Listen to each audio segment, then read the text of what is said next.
Pocos personajes han sido tan maltratados por Marvel como el Hulk. Y al parecer, todavía no terminó. ¿Qué diablos le están haciendo ahora? Hoy en Protocolo Vengadores desglosamos toda la trayectoria del gigante Esmeralda y te va a sorprender lo coherente que es todo cuando lo ves en perspectiva. Bienvenidos a Protocolo Vengadores, el canal donde el MCU se analiza con la profundidad que realmente merece. Si eres nuevo por acá, suscríbete ahora mismo y activa la campana. Este es exactamente el tipo de contenido que no encontrarás en ningún otro lugar. Y si ya eres parte de esta comunidad, ya sabes lo que toca, dale like al video, que eso nos ayuda enormemente a seguir produciendo. Síguenos, porque cada video que publicamos es un análisis que vale la pena tener en tu feed. Para entender dónde está el Hulk hoy, es extremadamente importante entender toda su trayectoria y hacer varios paralelos con los cómics. Porque el Hulk viene siendo maltratado por Marvel Studios desde hace mucho tiempo y hay razones muy concretas para ello. Cuando la gente piensa en los primeros films de Marvel, generalmente piensa en Capitán América, Thor y obviamente Iron Man. Pero en el mismo año en que Iron Man estrenó en 2008 también se lanzó el increíble Hulk, donde el personaje ya era, queramos o no, un poco gris en su naturaleza moral. Era interpretado por Edward Norton, quien hasta el día de hoy me parece un excelente Bruce Banner. Pero esa versión del Hulk no pudo continuar por dos razones radicales. La primera fue el propio Edward Norton. El actor quiso prácticamente controlar la historia del film, lo que hizo que Marvel pensara de inmediato en reemplazarlo. Y la segunda razón es que los derechos de adaptación cinematográfica del personaje Hulk en el cine son de Universal Pictures. Eso significa que incluso si Disney o Marvel Studios hacen una adaptación cinematográfica del Hulk, necesitan la distribución de Universal Pictures.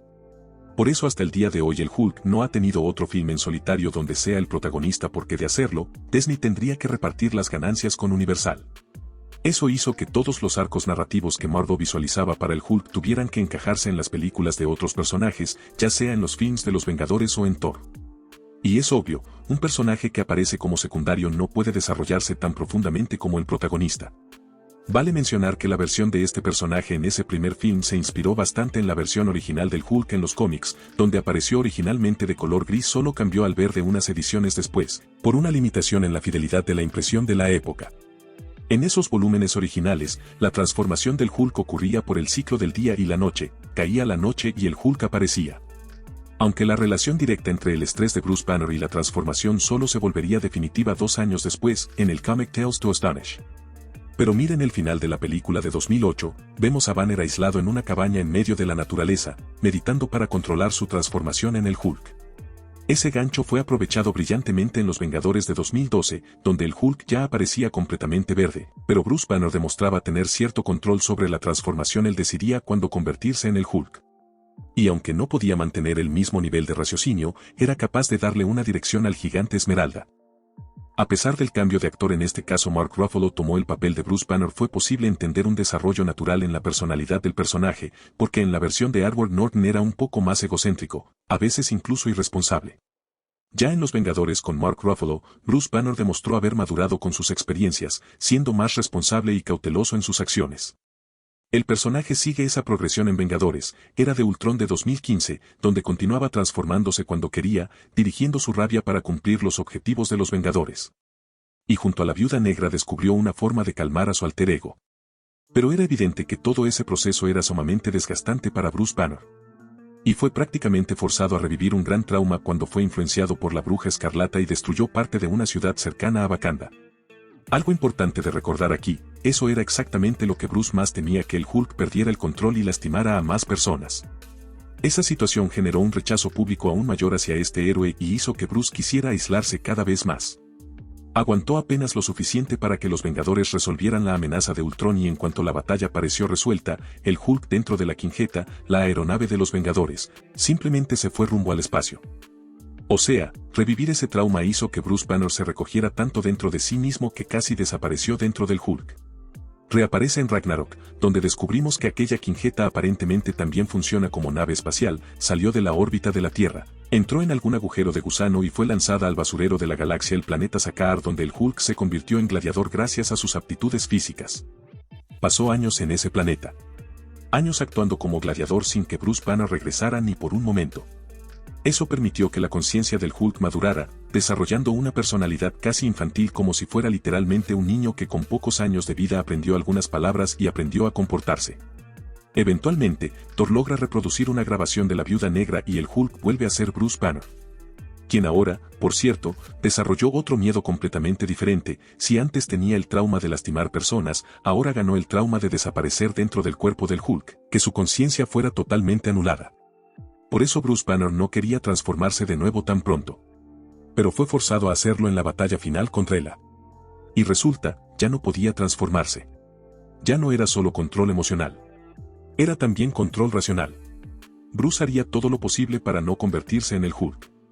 Y el Hulk haría todo lo posible para no volver a ser Bruce Banner, con miedo de que su contraparte acabara con su existencia para siempre. Y así llegamos a los capítulos más importantes en la historia de Bruce Banner en el UCM, Vengadores, Infinity War y Vengadores, Endgame.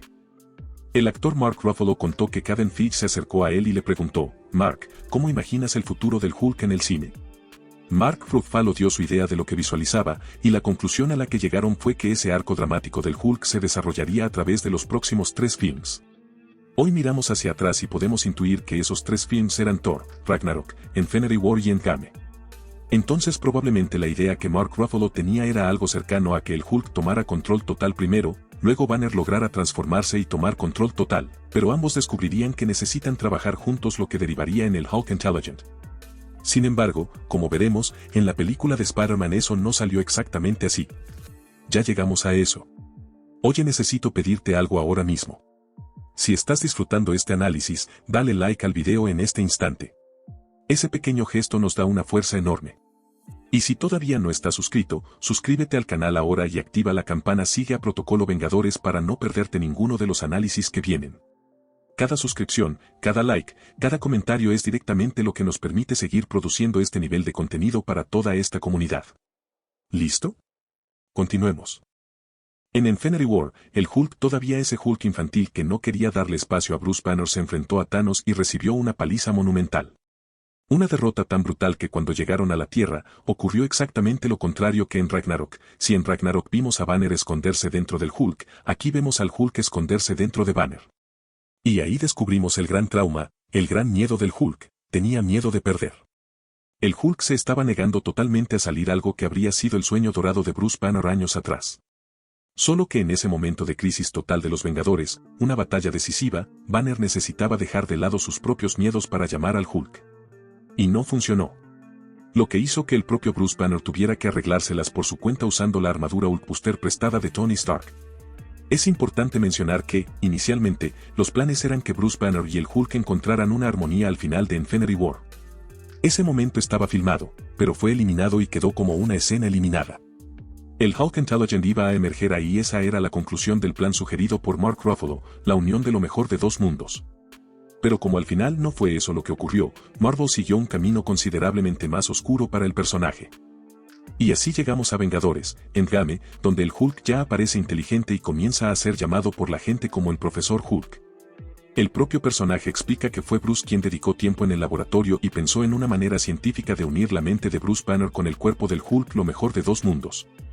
Pero ya entenderán el problema de eso: la personalidad que el Hulk había desarrollado como persona en el planeta Sakaar durante los 2 años que estuvo ahí fue totalmente suprimida. Es como si la mente de Bruce Banner hubiera secuestrado su cuerpo. Y peor aún, esa supresión de la personalidad del Hulk ocurrió durante el salto de 5 años de Endgame. Entonces posiblemente Bruce pasó más tiempo suprimiendo la personalidad del Hulk de lo que la personalidad del Hulk pasó suprimiendo a Bruce. Imaginen el nivel de resentimiento que fue acumulándose. Otra cosa que ocurre en Endgame: el Hulk Intelligent usa el guantelete del infinito. Eso le lesiona gravemente el brazo. Continúa gravemente herido el resto del film, y la resolución de eso solo la vemos en producciones posteriores, empezando por la escena post-créditos de Shang-Chi, donde ya aparece con el brazo lesionado usando una manopla de contención de radiación gamma, que fue justamente lo que le permitió volver a su forma humana.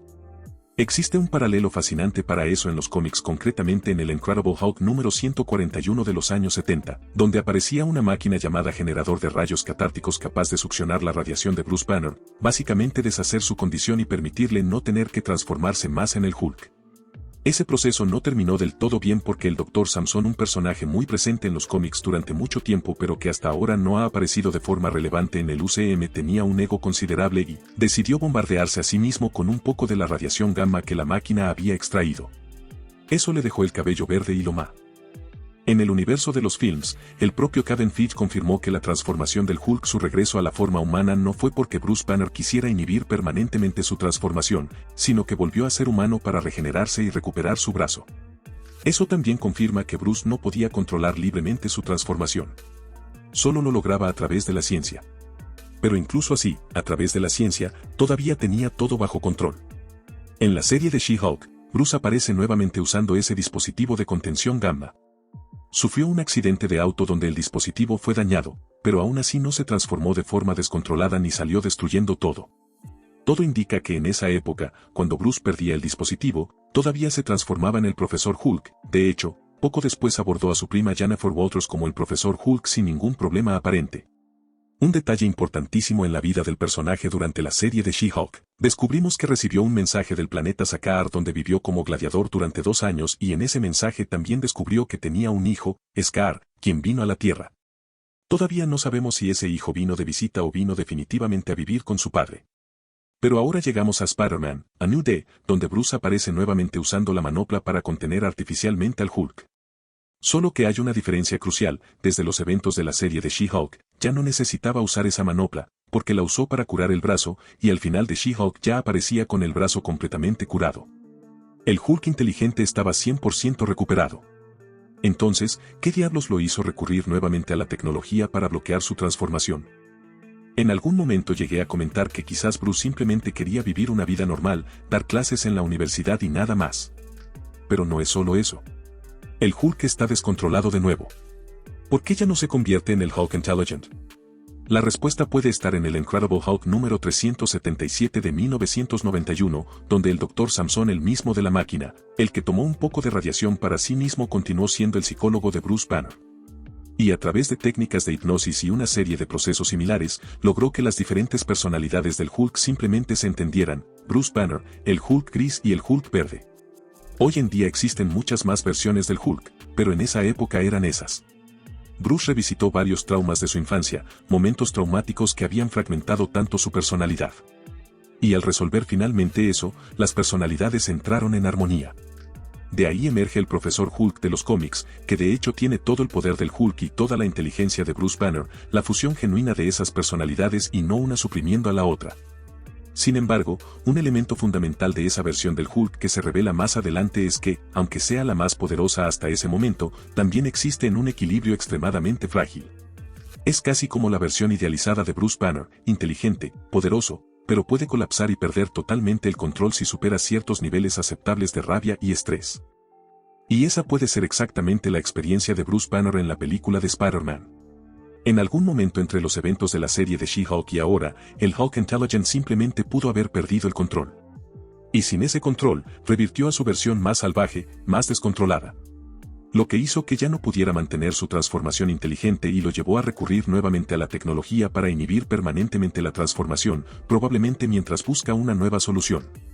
Y aquí entra otro elemento que no podemos ignorar: la personalidad del Hulk de Thor, Ragnarok, esa que fue suprimida.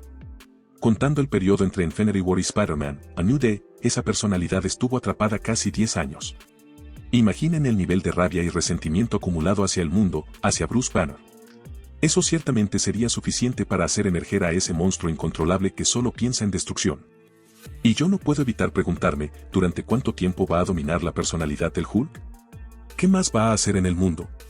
Este sería el momento perfecto para que Marvel le dedicara finalmente una película al Hulk. Pero mientras eso no ocurre, deberíamos ver mucho más de él en la película de Spider-Man y en los próximos films de los Vengadores. ¿Qué piensas de todo este arco del Hulk? Comenta aquí abajo, me encanta leer sus teorías. Dale like al video si llegaste hasta el final, y suscríbete ahora mismo al canal si todavía no lo has hecho. Sigue a Protocolo Vengadores para no perderte absolutamente ninguno de los análisis que vienen.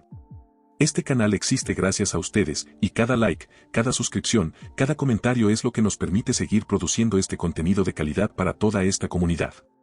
Aquí en pantalla hay más videos que puedes ver ahora mismo. Gracias por tu compañía, como siempre, fenomenal. Este es Protocolo Vengadores, cerrando transmisión.